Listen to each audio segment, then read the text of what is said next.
Michael Jackson Fliser, Ulla Aude, Asger Strandby, Mathias Damgaard. Michael Jackson Fliserne er et koncept til en forbedring af oplevelsen ved at gå gennem tunnelen. Gangtunnelen under banegården i Kolding bliver dagligt brugt af over 500 mennesker. Den blev etableret i 1918 og er blevet renoveret 2 gange siden uden synlig ændring. Tunnelen er den hurtigste vej mellem banegården og havnen, hvis man er på gåben. Der er ikke særlig rent, der lugter af tis, og belysningen er dyster. Gennem en række interviews med folk i Kolding fandt vi ud af, at folk ikke er så trygge ved tunnelen. Jeg synes ikke, den er særlig hyggelig at gå igennem. Den er ikke særlig god. I find it a bit touchy. I wouldn't want to walk in the middle of the night though. Og lidt dyster og uhumsk. Hos politiet undersøgte vi, hvor farligt der egentlig er i tunnelen. Det viste sig, at der slet ikke er så farligt. På de sidste 6 år har der for eksempel kun været 10 overfald, hvilket er meget lidt i sammenligning med Jernbanegade, hvor der i det samme tidsrum har været over 300 overfald. Faren ved at gå igennem tunnelen eksisterer derfor kun i folks hoveder. Det er der heller ikke noget at sige til, når man selv prøver at gå igennem den.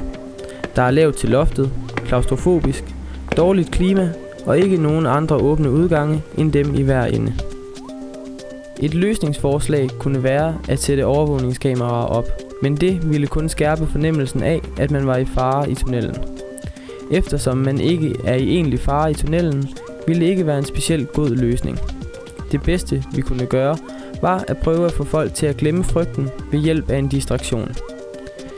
Til denne distraktion besluttede vi os for Michael Jackson Fliserne.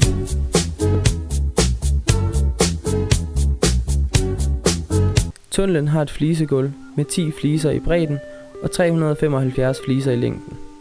Hvis vi følger Michael Jacksons eksempel og monterer lamper og sensorer i fliserne, har vi pludselig et intelligent display i gulvet. På denne måde vil vi distrahere folk væk fra frygten. Derefter undersøgte vi, hvordan forskellige former for distraktion virker.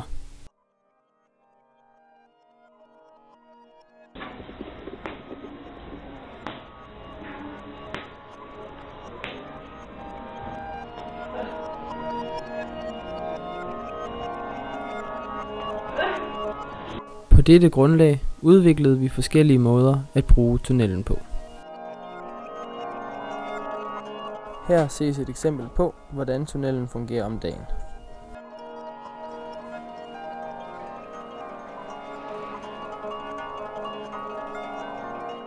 Her ses eksempler på, hvordan tunnelen fungerer om natten.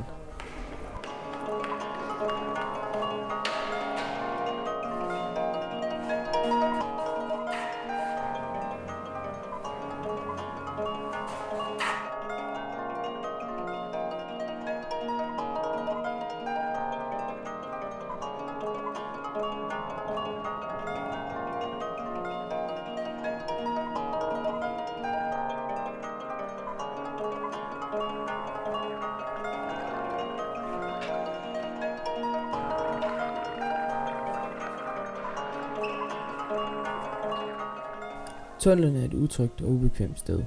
Brugerne synes, de får en ubehagelig oplevelse, når de benytter tunnelen. Overvågning skaber mere og større opmærksomhed på frygten. Distraktionen virker, og det er sjovt at prøve.